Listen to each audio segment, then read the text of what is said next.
Yay! Sherlock Holmes. I have all the little video clips because I am so honored and so happy to be chatting with one of my favorite cozy mystery authors. I absolutely adore this woman, Vicki Delany. If you have not read her, please add her to the TBR. I'm trying to pull up my images because I have a few different things of her, because you have an image that I absolutely love, and I'm about to pull it up because it has a QR code for your website.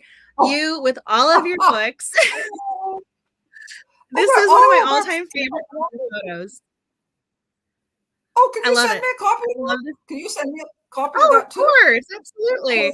I went into the Canva and designed it. Yeah, I had so much fun pulling it up because you have so many titles. I'm like, let's try and get them all. I made the QR code, so if you have your cell phone, you guys can just add her and go right to the website. But I am absolutely in love with this photo of you with all of your books. It is so impressive. That's funny. Good for you. And of course, we also have your Sherlock series. We actually read the very first book, Elementary, she read for the book club. And I also have this as a moving little graphic. Let's see if I can get it to go play the video. Yay! I love that little graphic because it's so cute.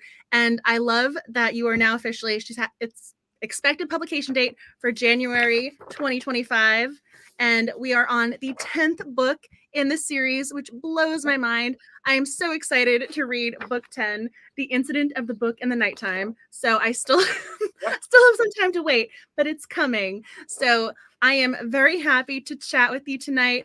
I will just mention briefly, I don't know if she's going to be joining us in the comments, but Kristen Brecker has laryngitis, so wishing her all the best and a speedy recovery. So I'm just going to pull up her information super quickly because I know I mentioned her when I was promoting the event. So there's her Instagram. I have the QR code for her website, and I will leave her information down in the description box just in case you're looking for her because she's awesome. I highly recommend her cozy mysteries as well. I'm so happy right now. I'm going, oh, it's Sherlock Holmes Day. And of course, I gotta get on my little she has the hat. Yay. Yeah. And the pipe too. Oh yeah, I'm going full on Sherlock Holmes right now. I don't know if I should wear the hat the whole time though. Might be a little warm. I have a scarf that has the entire first chapter of The Hound of the Baskervilles on it. Oh, that's really cool. I have gloves, but again, probably a little warm at this point. Again, I'm taking the hat off because you're right. It is a little warm here, even with the AC. But I love the Sherlock fun. You have a photo of yourself with the hat. I believe I've seen it before, which is very cute. I mean, although I still think all of your books is my favorite. All of that, it's so impressive. Thank you very much. Thank you. And I have your official bio, which also, you are one of Canada's most varied and prolific crime writers. That is such a title. You have 4 cozy mystery series, The Tea by the Sea, the Sherlock Holmes Bookshop. You have the year-round Christmas series, and then you have your Eva Gates Lighthouse Library series. Seriously, if you ever need a cup of coffee, I've got it for you because that is so impressive. I have my tea right here. I was going to say, why did I say coffee? You have your tea shop mysteries. It's always going to be tea. What? Yep. So Sherlock Holmes has transcended the written word to dominate the entertainment industry as television, film, everything. And you were inspired by Sherlock Holmes for Elementary. She read the Sherlock Holmes Bookshop mystery series. You have to tell us about what inspired you to channel Sherlock Holmes for cozy mysteries with a female sleuth who has her own Watson-esque sidekick. I'm going to have to put the ball in your court because this book, the entire series, it's so much fun. So you have to talk a little bit about the inspiration and your love of Sherlock Holmes and how this came into being. Okay, well, thank you for asking. It's actually a fun sort of story. I had started I was writing the Lighthouse Library series that I still write under the pen name of Eva Gates. And quick word from our sponsor, the new book in that series will be out on the 4th of June, and it's called The Stranger in the Library. So anyway, I did want to start a new series. I was sort of thinking, well, what sort of setting would it be? And I thought a bookstore I would like to set my new series in a bookstore, which I think is a nice environment for a cozy mystery. And I thought, well, the bookstore, I wanted it to have some kind of a little niche, not just be a general bookstore or even just be a mystery bookstore. It had something special about it. And I'm a big Sherlock Holmes fan. And I thought of a Sherlock Holmes themed bookstore. What a good idea. So I sat down to write it. And by the time, my intention was that the main character was just your normal young woman who owns a bookstore.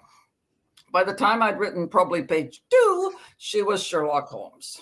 So she came to me as I was beginning to write her. And I see her as my interpretation of Sherlock Holmes as a modern young woman. So I try and give her she's got the memory of Sherlock Holmes. She's got the eye for detail of Sherlock Holmes.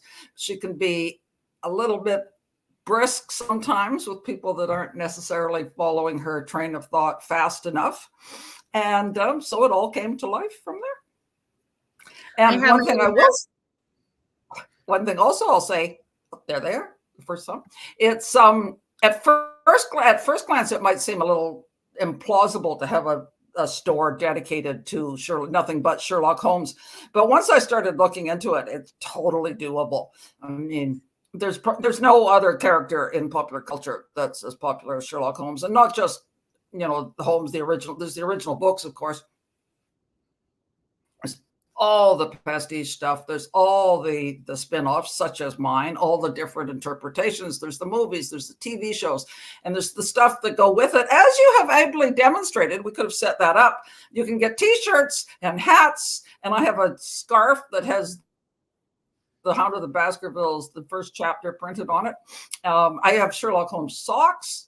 There are puzzles, there are games. So you could easily stock an entire store and dedicate it to Sherlock Holmes and Sir Arthur Conan Doyle, who we are honoring his birthday today.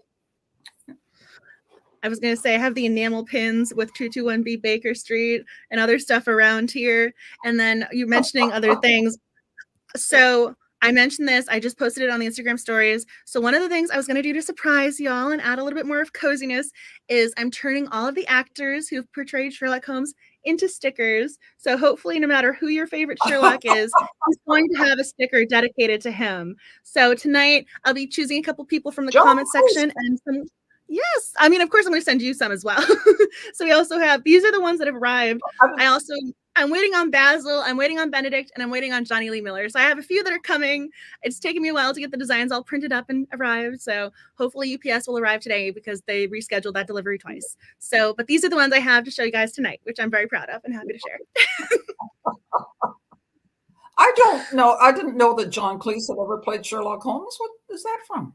It was on so I actually went to do this. I was trying to get all of the adaptations and things ready. So I took screenshots. So he actually did a stage adaptation, I'm pretty sure. So I was trying to grab all of the information about Sherlock Holmes to prepare for tonight. And there's so many adaptations. It's so hard to keep track of everything. And then and then we go, I'm going to switch. I have the different things I'm going to go back and forth to show graphics.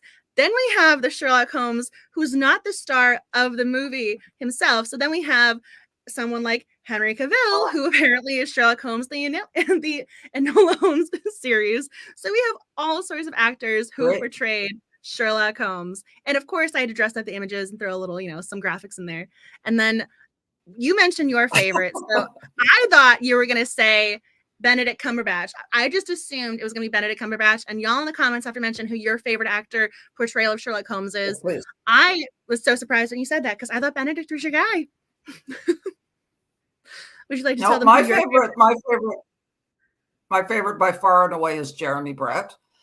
I think because Jeremy Brett portrayed Sherlock Holmes as he was devised by Sir Arthur Conan Doyle. A lot of the other characters, even Benedict Cumberbatch, who does a great job, right? But it's a modern interpretation, and he modernizes it, and some of it's played for laughs. But definitely, I think that for true Sherlockianness, Jeremy Brett can't be beat.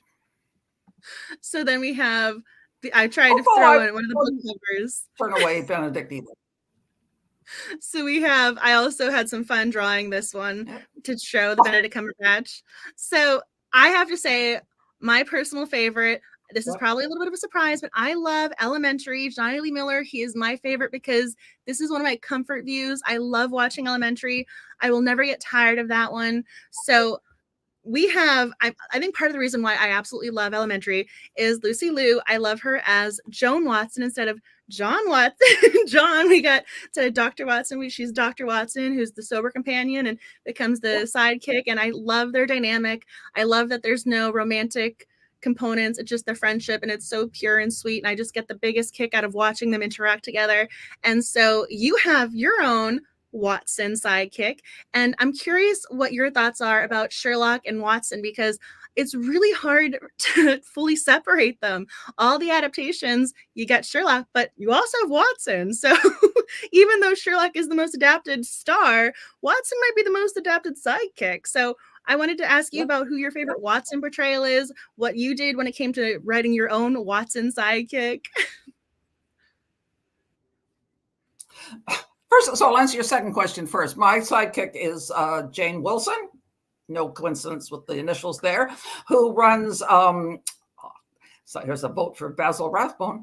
Jane Wilson owns the shop next door to the Sherlock Holmes Bookshop and Emporium, which is called Mrs. Hudson's Tea Room. So it gives me an opportunity to have my characters having tea and scones and things like that as they go about their day. And she is the genuine sidekick. So one of the things that makes Sherlock Holmes, a lot of people believe, and I definitely do, that makes Sherlock Holmes so successful is the character of Dr. Watson, the fact that the stories are narrated by John Watson. There are 3 Conan Doyle original stories in which Watson doesn't appear. They're not the best. They're not actually very good, and they're not very well known. I think Watson makes the Sherlock Holmes a success. Watson brings Sherlock Holmes to our level, to the level of the reader.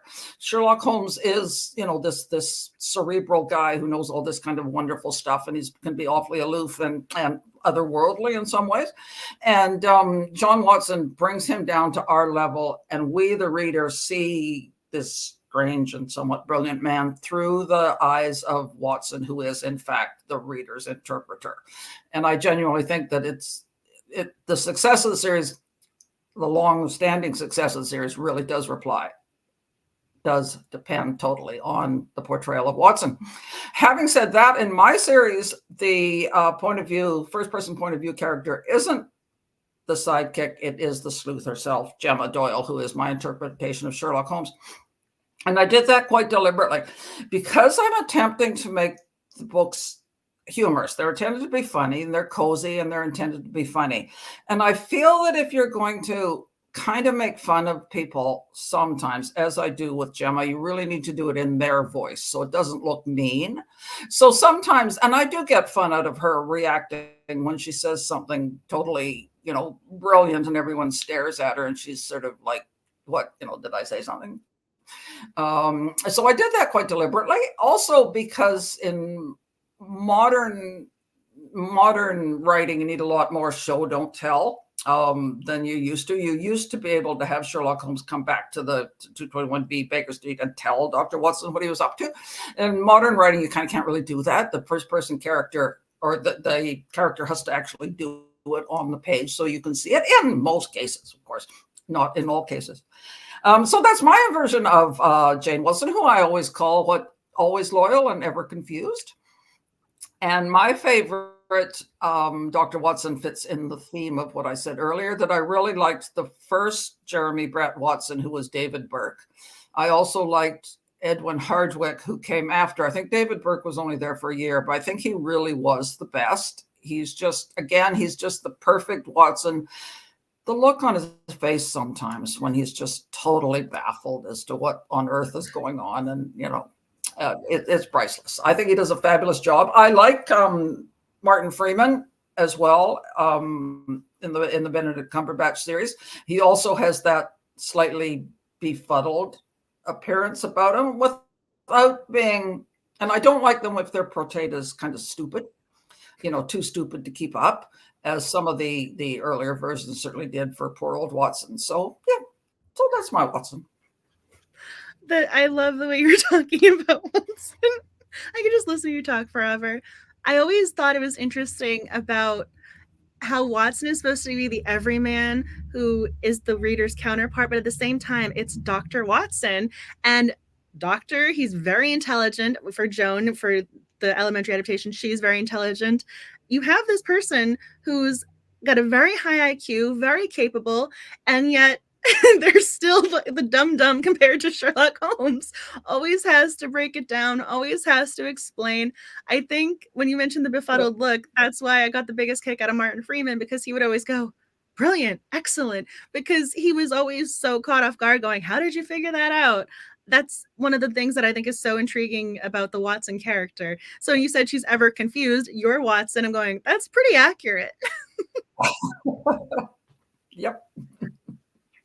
I mean, the way you said that was great. So do you have a favorite story when it comes to Sherlock Holmes? Is there a certain one you're going, Hound of Baskervilles is mine? Or is there one that you've read or a favorite episode with the adaptation? Is there a favorite Sherlock moment? I mean, whether it's a scene, line of dialogue, one of the stories, I'm just really curious if there's a certain Sherlock that has a very special place in your heart. There is actually, my favorite story actually is The Speckled Band. I think the portrayal of the Speckled Band in the Jeremy Brett series is fabulous. The tension is great, the building tension, even though you know what's going on, which is the sign, I think, of a really good production, when the viewer actually knows what's going on and still can't stand the tension. Can you excuse me 1 second? I want to show you a book that I didn't think to bring. I'll be right back, so you chat away. While she's grabbing the book, you guys have to tell me in the comment section who your favorite Watson is. Who is your favorite secondary character when it comes to the world of Sherlock Holmes? I absolutely love Lucy Liu. I have to agree with Vicki that her other two choices were also fabulous. I do think Martin Freeman is phenomenal, and she's bringing it right back over. So please comment as she's getting ready to show us her find. About the Speckled Band, I have an essay in this anthology, if you can see it, Villains, Victims, and Violets, Agency and Feminism in the original Sherlock Holmes canon.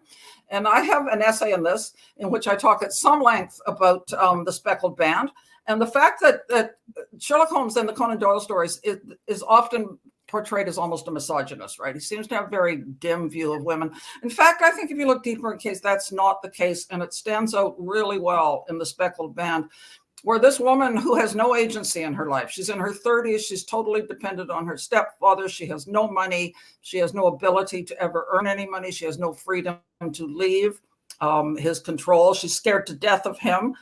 She comes to Sherlock Holmes, and Sherlock Holmes immediately believes her. And to me, that's what I try and emphasize in there. To me, that's really important, that he doesn't dismiss her fears. He realizes right away that she's in this position, and he does what he can to help her. He realizes right away that she's probably being, brutalized, and certainly mentally, if nothing else, and that she genuinely is in fear of her life. He doesn't dismiss her. And she also shows an enormous amount of courage as a unmarried woman traveling alone to London to visit two men in their rooms, in their private rooms. Oh my gosh, can you imagine? She would actually be socially ostracized if that sort of thing got out. But she, in fear for her life, she takes control of her life for the first time ever. So she exerts her own agency, which is what's reflected in the title of the anthologies or the essays, and takes her own agency, acts as her own agent, and goes to get help from someone who she believes who could help her and who genuinely takes her seriously and genuinely does help her. And I do mention a couple of the other lesser known stories in that same essay. So I'm going to show it one more time if people are interested. All the essays are really good in this book. Yeah, you got me curious now. I'm going, is there a link to, is this, I was going to say, I know they have some public or free access when it comes to education, but if they have a link for Amazon on their own personal website, I want to read this now too. It's on Amazon. It is on Amazon. It was the last time I looked. And if you're looking it up, it is edited by Risa Hale, Haile, and Tamara R. Bauer, or Boer. Can't really see. But anyway, and if anybody can't remember after this is over, you can always drop me a line and ask me to recommend it. And all the essays are great. They really are. And it brings a whole new perspective into the Sherlock Holmes canon, which is one of the things that makes it so popular. but people can always find something new and something different about in it.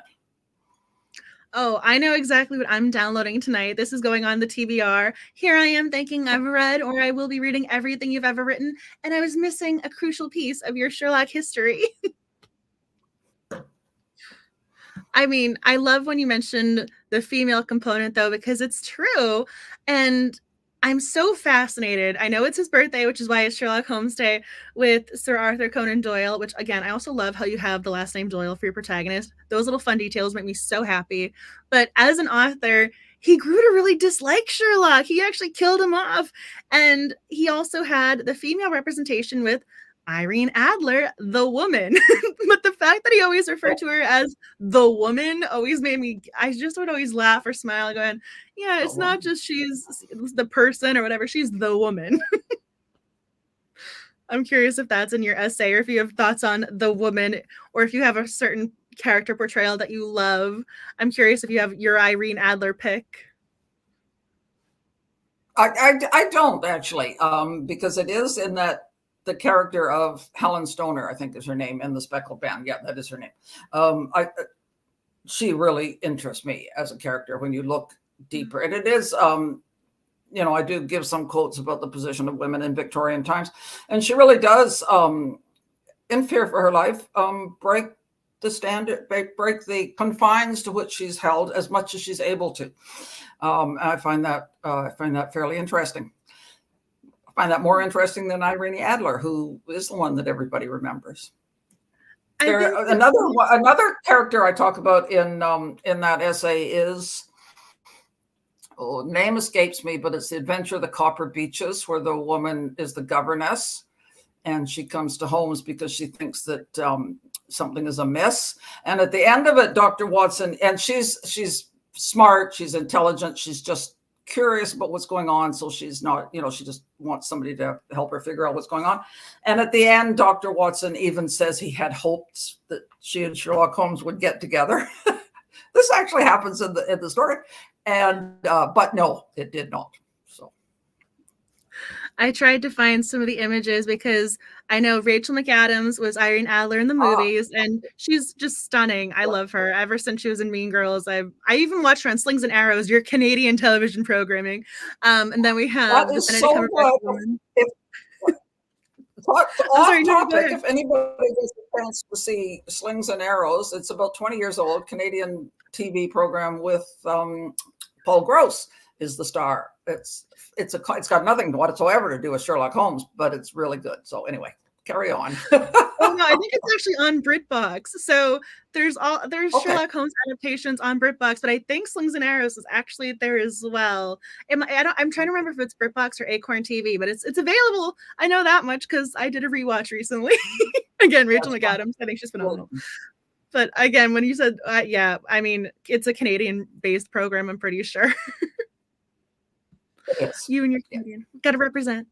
But I have the images. So I do love with the adaptations, going with the feminist perspective here. I love that they included more women in the Sherlock Holmes stories. So I have the photo up of Mary Watson. So even though I don't know how spoilery you're going to get, but Mary Watson does not necessarily have the happily ever after ending.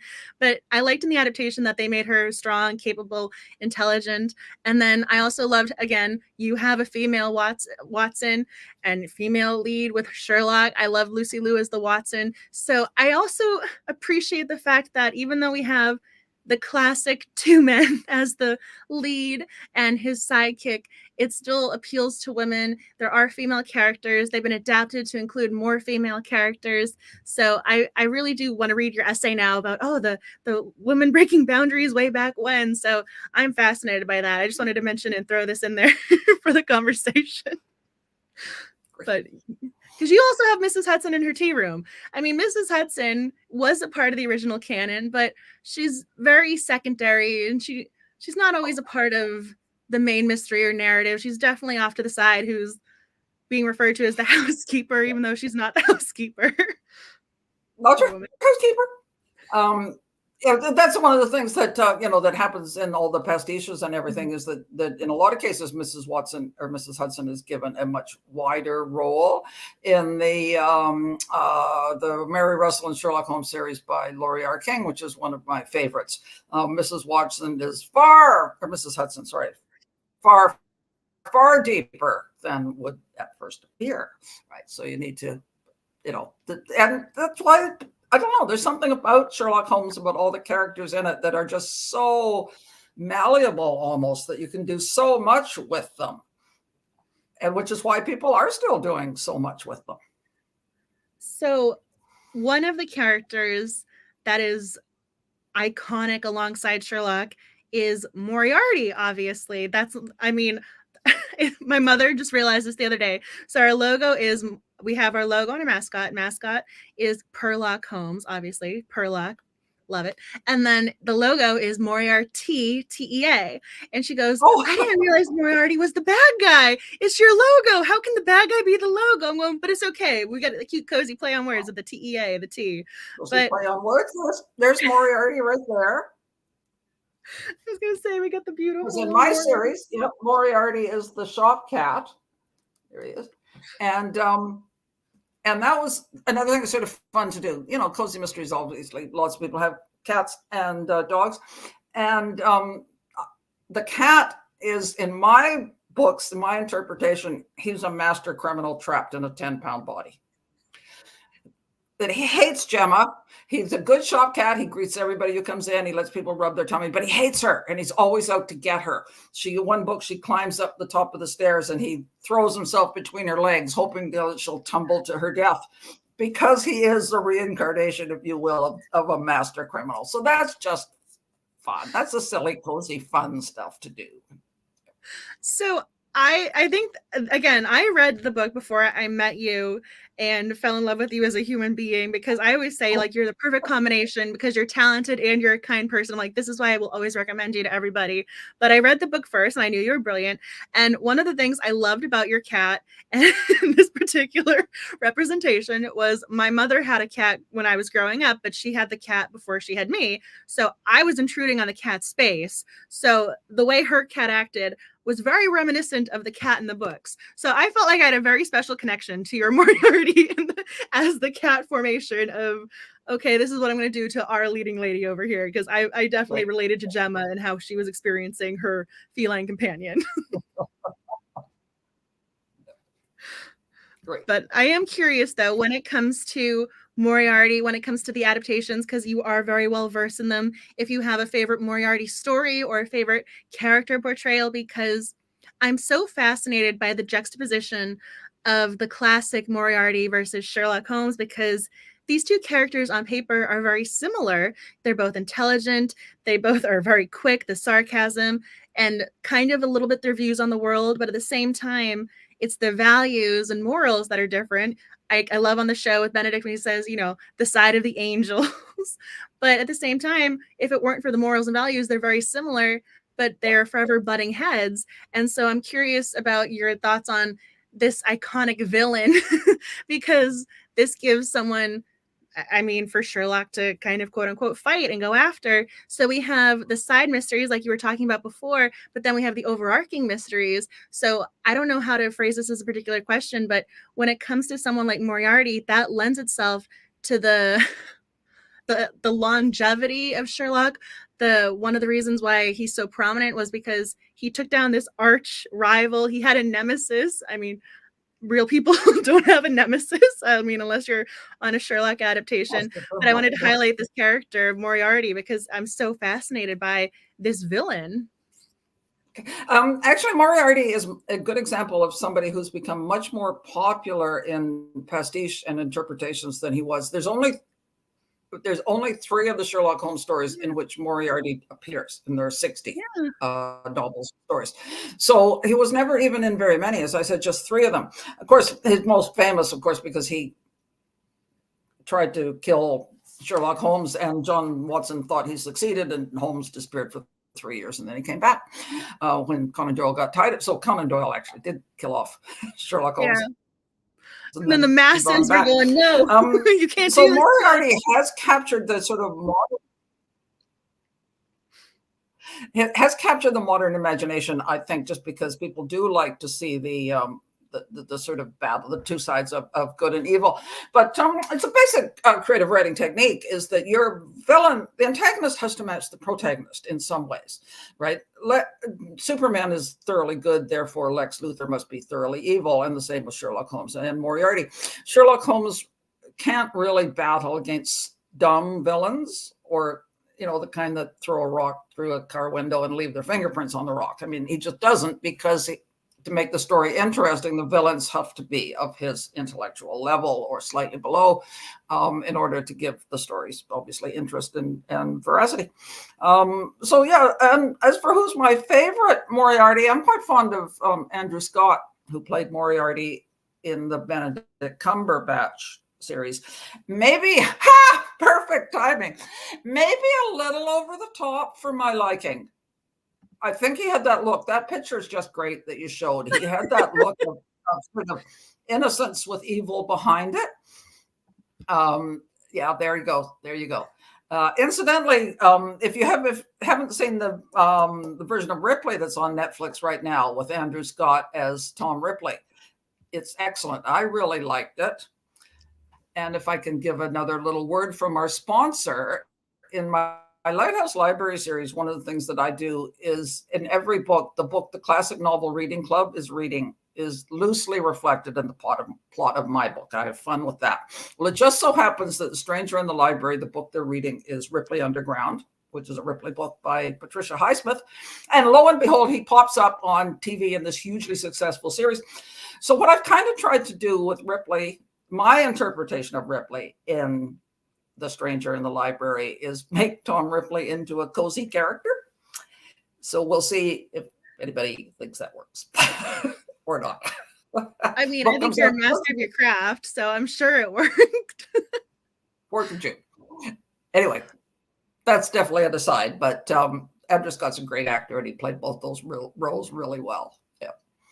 I mean, I love that you have those sort of details. To me, that's what takes a story and just adds an extra element of, okay, we are enjoying this, but now we're loving it. It just adds that extra oomph, that extra something, because we are readers. We love our literature. We love our classics. We love our news stories. And the fact that you do tie in the books to your plot somehow just elevates the narrative to me.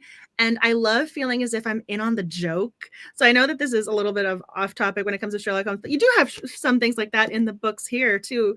It's just, those are the details to me that make me so happy as a reader.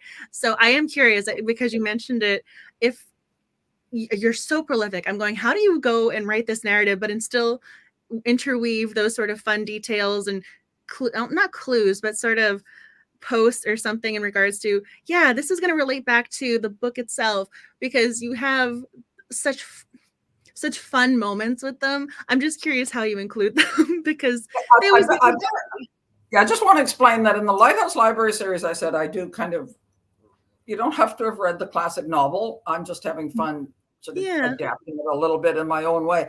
But particularly the Sherlock Holmes Bookshop series, they're not actually written for you don't have to be a fan of Sherlock Holmes to read those books. You don't have to know the intricacies of the canon or anything. I haven't taken any of my plots from the actual Sherlock Holmes stories. I drop in little Easter eggs. I think that's the word you're looking for. There's little Easter eggs in it, such as there's 17 steps in the bookshop to the second floor. Well, there's 17 steps at 221B Baker Street, right? Those are the just details. That kind of a little thing. That kind of a little thing that's sort of fun for me. But one thing I just wanted to mention is we talk about recurring characters in Sherlock Holmes, and there's Mycroft, who is Holmes's smarter elder brother. I have no Moriarty equivalent in my series, but I do have a Mycroft, Gemma's smarter older sister, whose name is Philippa Doyle, who still lives in England. She appears in so far 2 of the books, coming up 3. First of all, there's a murder afoot where the whole bunch go to London for a Sherlock Holmes convention, and they get caught up, of course, in nefarious goings on. And if you remember, or those of you who might not know this, that Mycroft is described by Sir Arthur Conan Doyle as the most indispensable man in Britain. Basically, he runs the British government single-handedly. Pippa Doyle doesn't quite do that, but she does do far more than she lets on. So I've used that a lot in the 3 books in which she's appeared, and I've enjoyed that a lot. Not only having the sisters kind of match wits. Anybody who has a sister who's 7 years older than them kind of knows that it's always a struggle for comeuppance. Not only do the sisters attempt to match wits, but all the things that Pippa gets dragged into stuff, and she keeps insisting, my office must not be involved. And of course, her office then becomes involved, and who actually is her office is never said. So another thing I just had fun with. I recreated Mycroft and called him Pippa. I also was always thinking of the royal family with Pippa, so I always thought that was a fun little English kind of reference for me. That was just something I always thought of whenever I saw the name pop up in the text. But I love that you have your representation. I think the Mycroft character is so fascinating. There's a unique component because we have Diogenes, which is very much associated, but I love that this man is smarter than Sherlock Holmes. And he's just sort of on the periphery. I get the impression every so often that if he were to be trying to solve the cases, there would be no story. He would already be done, however many words. Well, That's what I always think of. Do you have a favorite representation or adaptation for Mycroft? I'm just curious because we have someone like Elementary where he's much more active, and then you have the clean cut version with Benedict Cumberbatch and the Sherlock BBC or your old classic movies of Sherlock. Do you have a favorite Mycroft? I can't really think of anybody. What he doesn't stand out. Who played it in the Benedict Cumberbatch series? Mark Gatiss, something like that. Yeah. It is. I thought he did a fairly good job. Mycroft is another character who's kind of more commonly used in the modern adaptations now than in the original series. Again, he was only in a few of the original stories. But again, he's sort of caught people's interest, all that sort of shady government stuff, wondering what he's actually up to, sort of attracts modern readers who have I don't know, maybe where we're always looking for conspiracies somewhere. Well, maybe this is just because I've seen the Elementary adaptation so many times, but he one of his hobbies is not conspiracies, but conspiracy theorists. So he's always coming up with fake conspiracies to give the conspiracy theorists. So you just reminded me of that. Just reminded me, and that's actually how they got Clyde. So I'm just going to pull up Clyde because I have an image. So one of the conspiracy theorists that he had been communicating with was murdered, hence obviously the murder mystery program. But he had the pet turtle, Clyde, and so Clyde became their cozy companion because if there was no owner for the conspiracy theorist was no longer alive and capable of taking care of him, he went to Sherlock. So just throwing that out there, a little aside character. Good to know. But Sherlock Holmes never did have a cat or a dog, Oh no! Could you picture? I'm going to pull up. I have the image for the movie. So, but in the movie version, they have a dog, and that poor dog. That's exactly what I think Sherlock would do. I don't think he's going to do animal cruelty, but he's experimenting on that poor dog. I cannot really picture Sherlock Holmes. I have Daisy. She's my dog. I love her, but I'm like, I can't really picture him, doing the little baby, fur baby things with the animal that they need. I don't really see him being the warm and fuzzy type. Yeah, see, now I did do that. And one of my ways that I tried to sort of make Gemma a little more modern and relatable is that she has 2 dogs. At the beginning, she only has 1. Later on, she gets 2. So this is, I'm trying to see because I'm looking at it backwards. This is Violet up at the top, named after the 4 Violets in the Sherlock Holmes canon. It's the most commonly used name. There were 4 characters named Violet. And the little white one is Peony, who comes into the series later on.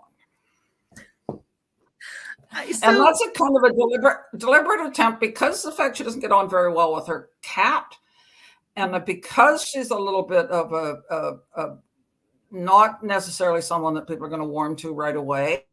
That's why I gave her a dog, and then eventually 2 dogs, was to try and soften her a little and humanize her a little bit. See, to me as the reader, I'm thinking, oh, she knows us cozy mystery lovers. We enjoy our cozy companions. Now we don't just get 1 cozy companion, we get 2. Now we're at 3. So to me, I'm thinking you're hitting all the cozy check marks, but you had other reasons for including the fur baby cuteness. So that's interesting to me. That's fun to know. I feel like I'm in on the joke. But you are on book 10, which is, so I had to print this out because I didn't want to forget. I am blown away and I'm so happy that this series just keeps going. So is there going to be a book 11 and 12? Because I'm pretty sure you also had an announcement at one point on your Instagram talking about the future of this series. Is it currently being 11? Yep, 11, 12, and 13 are contracted for.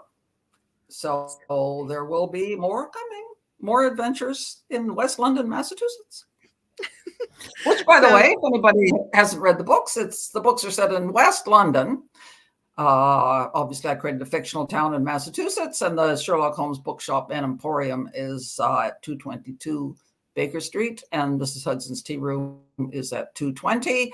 Not entirely sure why I did that. I probably should have just called it 221, but whatever, that's what I did. So I created this fictional little town in Cape Cod. I put my bookstore there.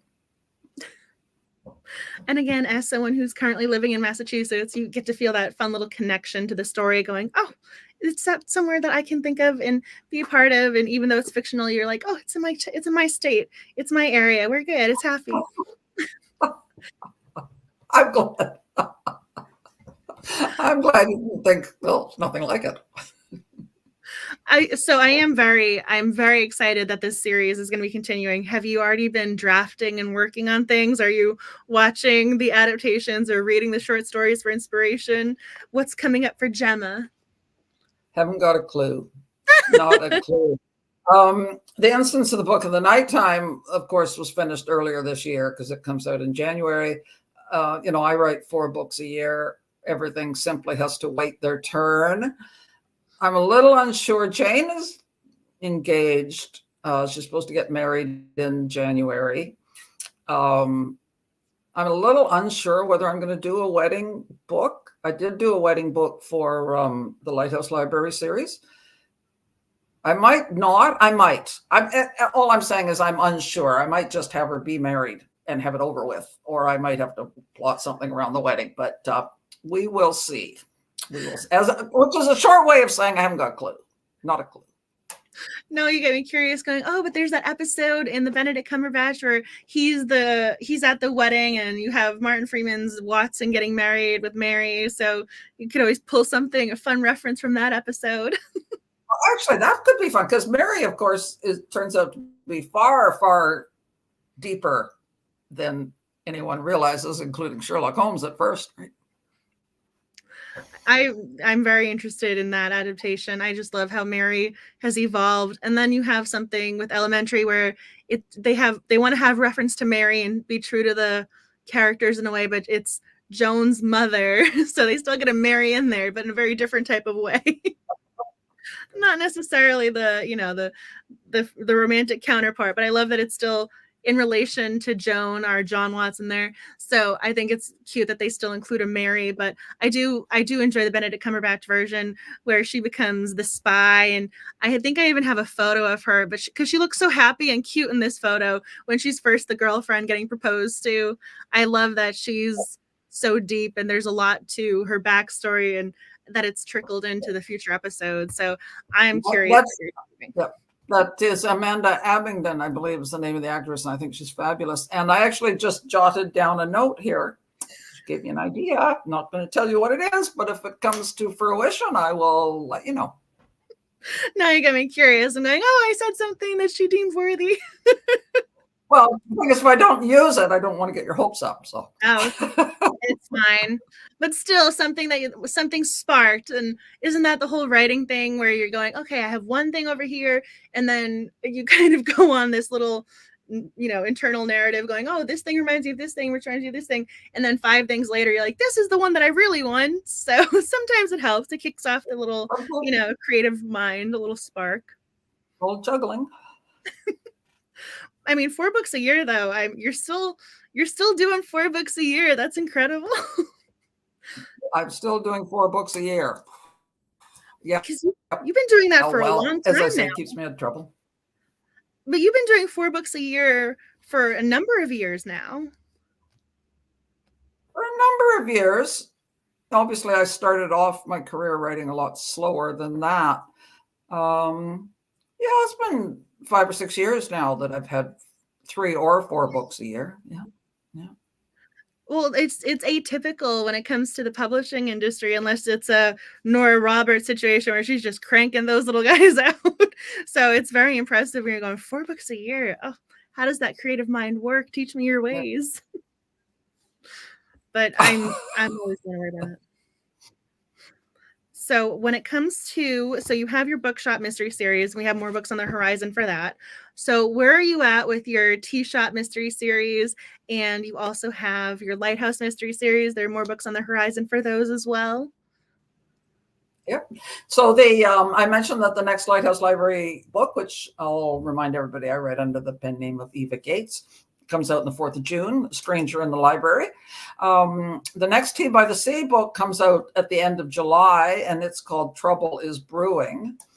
And the next book in that series is finished and submitted. And what I did, actually, I went to England last year, last October. And I went to Yorkshire. So I had 4 days in Yorkshire, 3 days in London with one of my daughters. And in both the Sherlock Holmes Bookshop series, the book that comes out in 2025, The Instruments of the Book in the Nighttime, and the Tea by the Sea mystery that comes out in 2025 are going to be set in England. So in the Tea by the Sea, and next year's Tea by the Sea book, they go to the 100th birthday party of Lady Throckmorton at Thorncroft Castle, where Rose, the English grandmother, worked when she was a young girl. So I had a lot of fun in England, did a lot of poking around, driving the back roads. I was with my daughter. We had a super time. Then we went to London and we visited the Sherlock Holmes pub and other such sites. And I located the bookstore. I know where the bookstore that Gemma originally owned, it mentioned in the series that she used to own a bookshop in London. So I hunted that location down and I know where it is. And other places. So all in all, it was great fun. Research, that kind of research can be great fun. And then you go to the pub afterwards. So that's it. And one more. The next year-round Christmas series comes out in September, and it is titled, I don't remember. She's written so many books. So you're 50 books in. No wonder you can't remember the title. I don't remember. The book's coming out in a sleigh ride together and a sleigh ride with you. It's either together or a sleigh ride with you. A sleigh ride together with you. That's what it's called. Sorry, a sleigh ride together with you. You got it. You got it. Well, I was going to say I can always look it up on Goodreads because I'm sure you probably already have the page ready to go, or they probably have it. Add to the TBR thing. All those books are available for pre-order now, and they usually are available about much as a year ahead of time these days. So for pre-ordering, and they're all there. Yeah. Because I'm trying to remember, is that Berkeley? No, they're Crooked Lane. The first 5 of the year-round Christmas series was published by Berkeley, and Berkeley discontinued the series. And I don't know if you ever read my Catskills Summer Resort series. So I wrote after they canceled the Christmas series. I wrote 2 books set in the Catskills in the 1950s, which I thought were just great. They didn't. The reading public didn't. So Berkeley terminated that series after 2 books. And I'm kind of a little discouraged, right? Because particularly with a historical book, you put a lot of research and that stuff into it. I was a little discouraged, and I thought, well, what am I going to come up with next? And then I had the idea of asking Crooked Lane if they'd be interested in continuing with the year-round Christmas series, which is what happened. So that's ongoing. That's so nice that they were able to pick it up and you're able to continue on, because I enjoy that series. We do the 12 Days of Cozies with the Cozy Mystery Book Club, and every year I'm always taking photos of the next book in the series. I'll be very disappointed if there's no next book in the series. Well, there still is, and there's a couple more too. I've been contracted for a couple more as well. I am blown away by your writing schedule. To me, you're just on NaNoWriMo constantly. How people prepare and like, okay, this is our NaNoWriMo month. That's your life. It is kind of. It is kind of. Has your writing process changed at all? Because to me, I would be very frazzled after a certain point going, oh, I have this to do. But the fact that you're able to still be so calm and you have this nice energy about you of, I've got this is what's coming out next. Is there a way that you approach the creative process where you're able to still look at it? Because you smile, you're always so happy when you're talking about your books. So you seem to come at it with this nice mindset. So I'm just curious if how that trickles into your writing process at all. Well, first of all, you asked me if things have changed. And of course, things have changed enormously. I wrote my first 3 published books when I was still working full time. So that my first book took me 4 years to write, and the next several, took a year or so. I no longer have a full-time job. My children are all adults, so they don't live with me anymore. And I have a little place out in the country. So sort of my time is my own, between responsibilities. My career is as a computer programmer.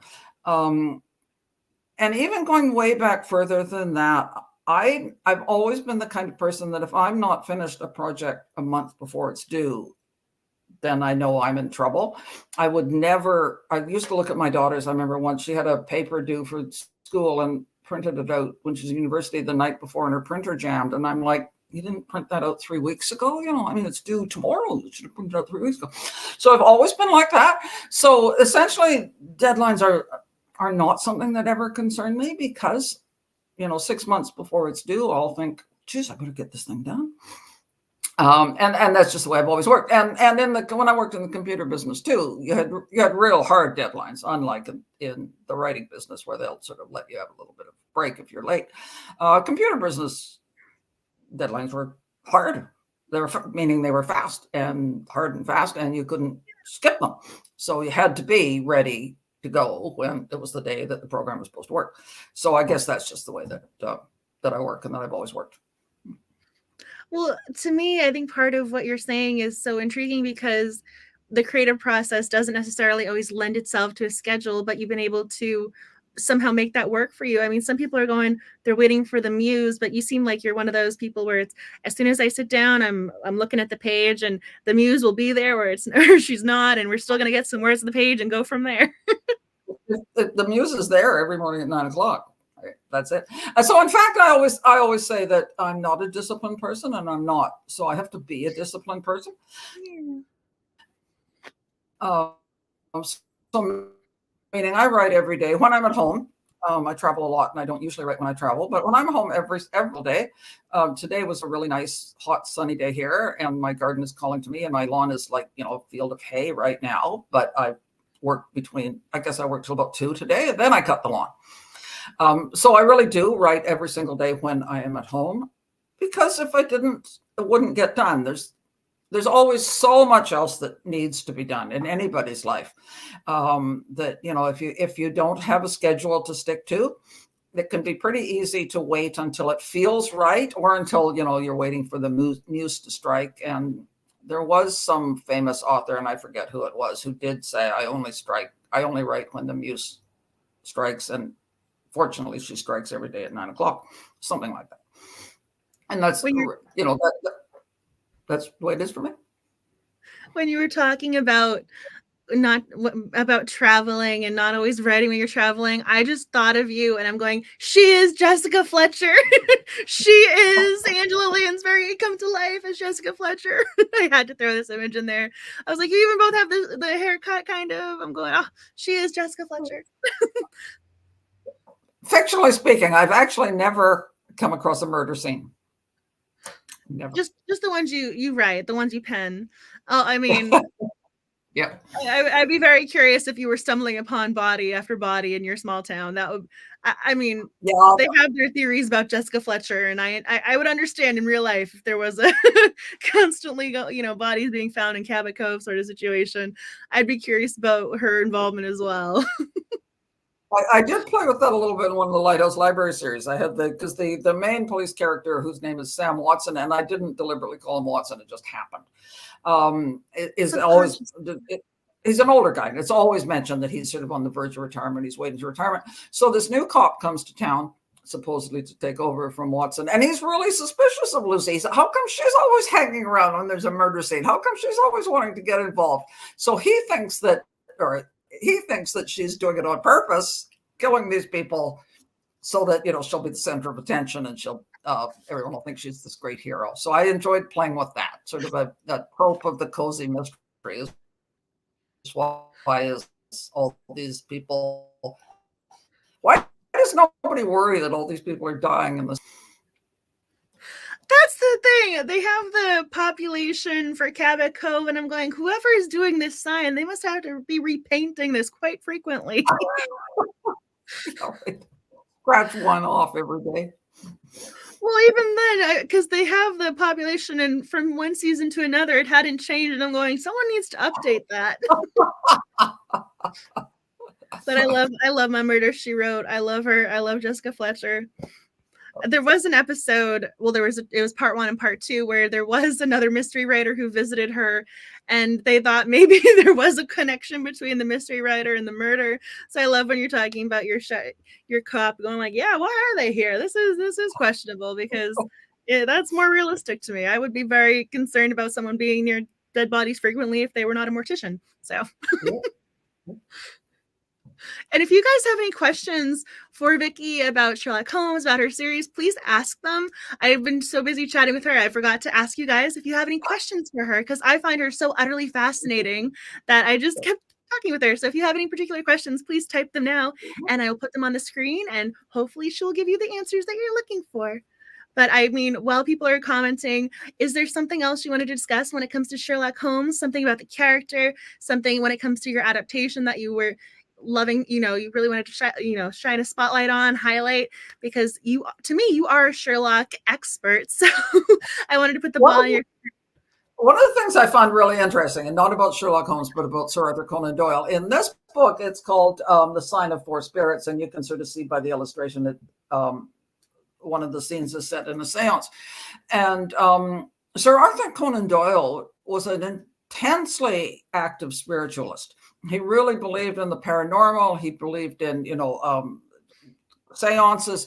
He was on the hunt for fairies. There's a thing called, I forget, spirit photography that he believed, like you'd take photographs with this new thing called the camera, and a sort of vague image would be in the background that would be some spirit. Very interested in that, to the point that he was actually a friend of Harry Houdini for some while. And they broke off and never spoke again because Doyle wouldn't believe Houdini when Houdini even told him how he did his tricks. Sir Arthur refused to believe it. And I find that really interesting when you think that this guy wrote Sherlock Holmes, and there's not a trace of the supernatural in any. There might be the suggestion, is there something supernatural in some of the Holmes stories? And it always turns out there's not. Got a reasonable explanation. So I find it very interesting that Sir Arthur was so wrapped up in that stuff. He founded some Institute of Psychic Studies, or it's called.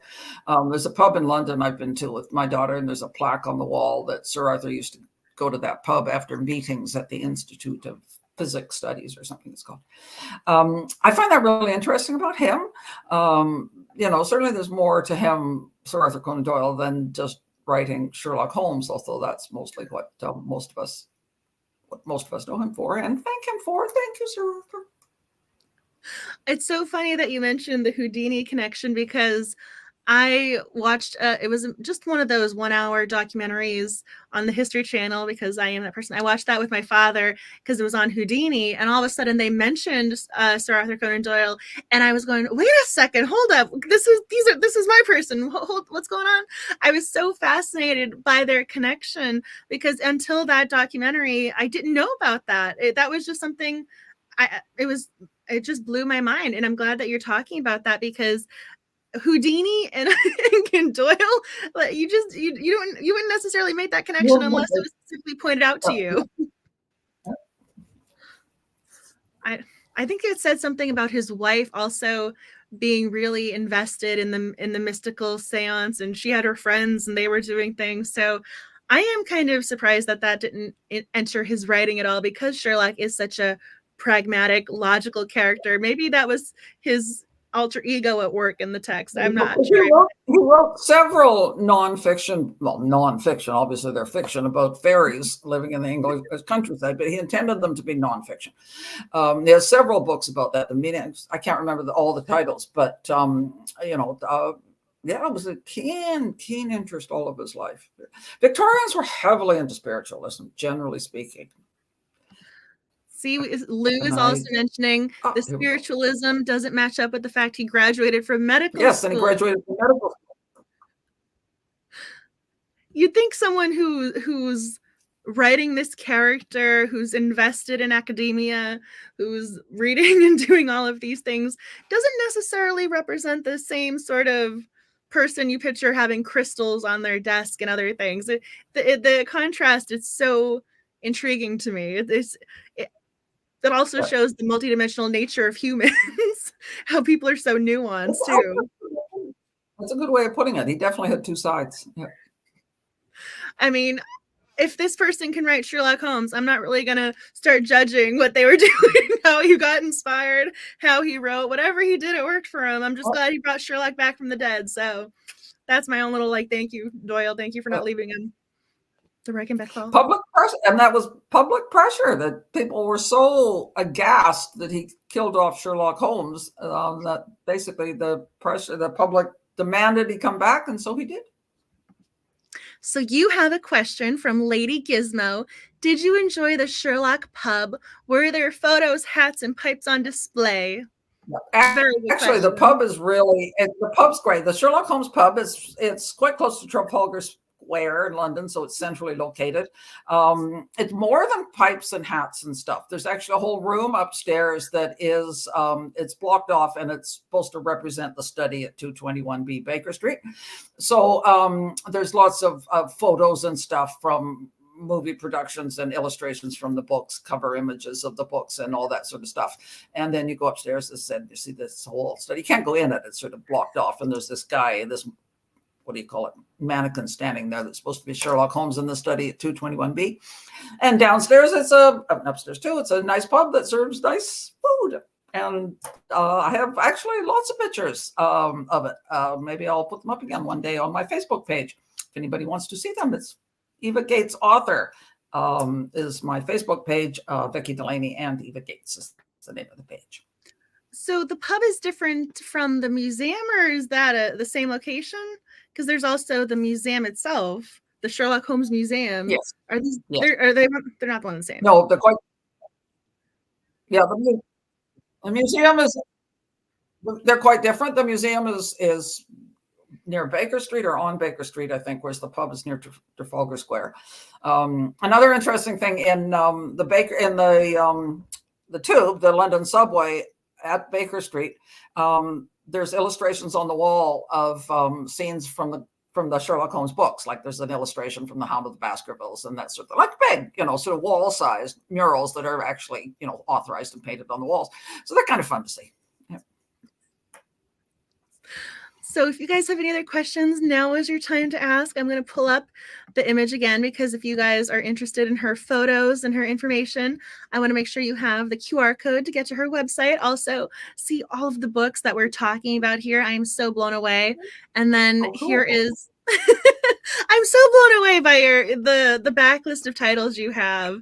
And then this is the photo featuring the bookshop series that we're talking about, the Sherlock Holmes Bookshop. So again, 10 books in the series. The 10th one is coming. Add it to your TBR. Please do. Please do.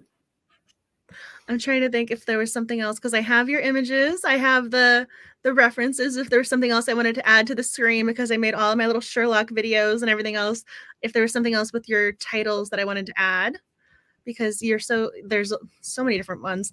I made the little image to feature this bookshop series because, again, I knew we were talking about Sherlock, wanted to highlight them. But I also love the book covers. You were pulling them up before, so I just wanted to put a little spotlight. Thank you for doing that. Absolutely. Of course.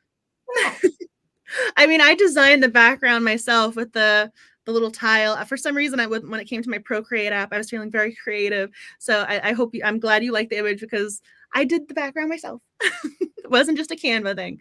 I did that one myself. Yeah, you did a marvelous job. Thank you. I appreciate job of putting all this stuff together with all your images and your links and everything. Super. Thank you. I appreciate you saying that. And Lady Gizmo, this was a master class in Sherlock Holmes. This was a master class in Sherlock Holmes. That's such a nice compliment. That's right. Yes, there'll be a test later. Yes, I know. Is there something else you guys wanted to ask? There's something else you wanted to add when it comes to Sherlock Holmes, because I am always blown away by you. I mean, you're so intelligent and you're so creative, and your backlist is so impressive. If you guys are not already reading her, please do. You will not regret it. And if anybody's too shy to put their question down, you can always write to me. My email address is vicky@vickidelany.com. Just careful of the spelling of the name, because some people get it wrong. And Angela, I have to say thank you very much for having me. I mean, your enthusiasm is wonderful. The work you put into it is marvelous. Your love of the cozy genre just shines through in everything, and I appreciate it very much. Thank you for saying that. When one of your literary idols gives you a compliment, you're like, my day in my life has been made. I'm good. I'm good now. I can die in peace. Go give Daisy a kiss and be like, Mommy had a good day today. Great. You did that. No, I thank you so much for saying that, because I mean, I absolutely adore this woman. I've been very upfront saying that. I'm very biased because I love your writing. You're such a sweetheart to go with everything else. I mean, she's the perfect, combination. She's talented and a nice person.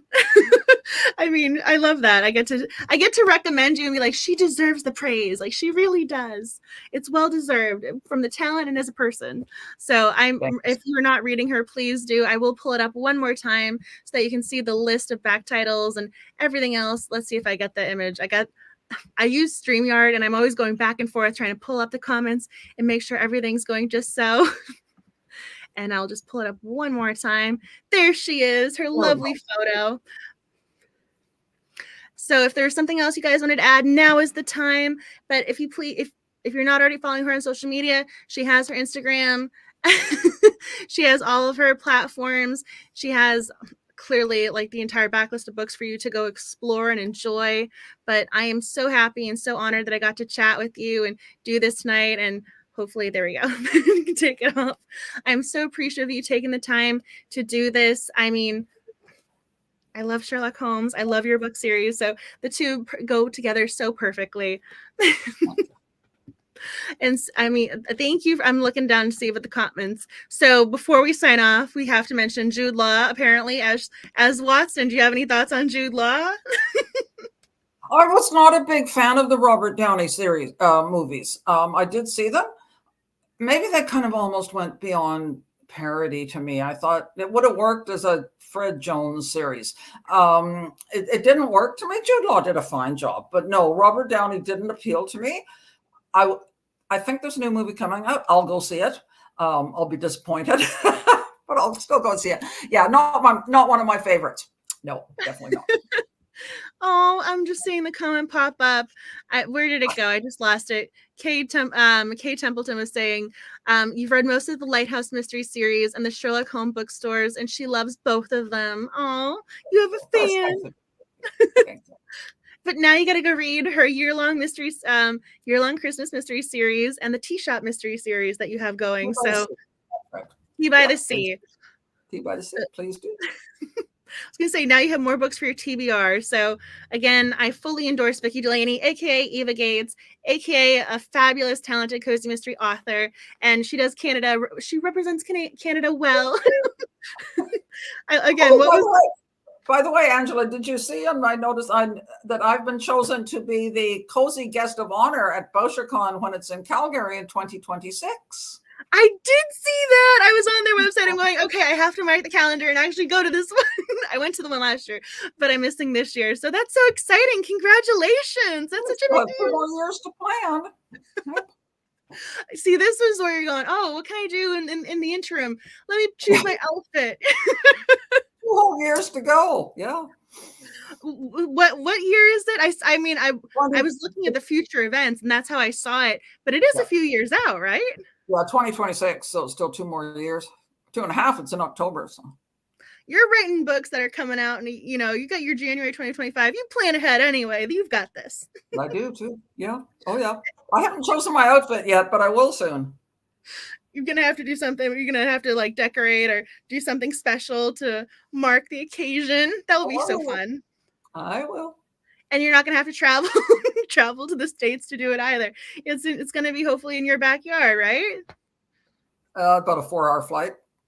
Okay, so not right your backyard. And I have a 3-hour drive to the airport, then a 4-hour flight to Calgary. So not exactly my backyard. Yeah, yeah. I was gonna say you still got to travel, but that's a travel worth going, worth doing and undertaking because that's such an honor. That's so impressive. I think what was it? I know last year was Kate Carlisle. I think what is it? VM Burns. I think she's one of the. I'm like, that is a very impressive list of authors to be among. So like, congratulations. And talk about ending on a high note. I was like, talk about ending the live stream on a high note. Like, talk about such an impressive honor. This is why I'm going. She is like bow down to Cozy Queen, Queen of Cozy Mysteries over here. It's so impressive. And if you're not reading her, please do. Blush, blush. And now I was gonna say Canada. I mean, there's so much to enjoy and explore. But like another reason to travel to Canada for BoucherCon in the future. But I won't take up any more of your time. If you guys have any other questions, feel free to reach out to her. As she mentioned before, I'll include all of her social media links. She mentioned her email. I'll include it all in the description box for you so that if you do think of something later, she will hopefully be able to answer your Sherlock or cozy question. And thank you for joining us and celebrating Sherlock Holmes Day. If you're going to be watching a TV show later, aka Sherlock Holmes, Sherlock Elementary, I hope you enjoy it. If you're reading a book, I hope you love the Sherlock story that you end up on. But thank you for taking time out of your day to do this. Do you have anything you wanted to talk about or add before we say goodnight? Nothing, me. Just thanks everybody for listening in, and thanks once again to Angela for chatting with me. It was great fun. Always is. Thank you for doing this, and thank you guys for joining. Please stay safe, kind, and creative. And until next time, happy reading, writing, and sleuthing. Bye, everyone. Bye.